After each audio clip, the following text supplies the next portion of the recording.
Hi friends, mini vlog 169, diet vlog 17, 3ஆம் தேதி April 3ஆம் தேதி வியாழக்கிழமை எடுத்த வீடியோ. வெயிட் 76,200 இருக்குது. 5 நாள் கேப் விழுந்துருச்சு. அதுக்கப்புறம் திரும்பவும் இன்னையிலேருந்து கண்டினியூ பண்ணுறேன். கண்டினியூ பண்ணுறது ரொம்ப கஷ்டமாக இருக்குது ஃப்ரெண்ட்ஸ். யாரும் ஸ்கிப் பண்ணிடாதீங்க. எனக்கு பிரேக்ஃபாஸ்ட்டுக்கு சாம்பார் சாப்பாடு, அதுக்கப்புறம் கேரட் பொரியல், கொஞ்சமாக சுண்டல் குழம்பு வச்சு சாப்பிட்டேன். தங்கச்சி சுரக்காய் பொரியல் வச்சிட்ருக்கேன். நான் கொள்ளு பயிறு வேக வச்சு கூட்டு ரசம் ரெடி பண்ணேன். சளி இருக்கேன்னு போகிறதுக்கு ரெடி பண்ணியிருக்கேன். அவள் சளி வர்றதுக்கு சுரக்காய் கூட்டு வைக்கிறான்னு சொன்னேன். அப்படிலாம் ஒன்றும் இல்லை அப்படின்னா, அப்படி தாண்டி அப்படின்னு சொல்லிட்டு புரிஞ்சுக்க மாட்டேங்கிறா.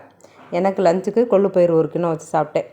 ஈவினிங் ஸ்நாக்ஸுக்கு ஒரு வேர்க்கடலை பர்ஃபி, ஒரு 3000 ஸ்டெப் வாக்கிங் நடந்திருப்பேன். வாக்கிங் போயிட்டு வரும்போது முட்டை வாங்கிட்டு ஒரு 3 முட்டையை போட்டு 2 ஆம்லெட் ஊற்றி சாப்பிட்டாச்சு. கொஞ்சம் செரிமானம் ஆகாத மாதிரி தான் இருந்தது. பேசாமல் 2 முட்டையை போட்டு 2 ஆம்லெட் மட்டும் சாப்பிட்ருக்கலாம். கொஞ்சம் நல்லா இருந்திருக்கும். நல்லா தூங்குங்க, நல்லா தண்ணி குடிங்க. நாளைக்கு வீடியோவில் பார்க்கலாம். யாரும் கேப் விட்டு ஃபாலோ பண்ண ரொம்ப கஷ்டமாக இருக்குது ஃப்ரெண்ட்ஸ். சரி, தேங்க்ஸ் ஃபார் வாட்சிங். நாளைக்கு பார்க்கலாம்.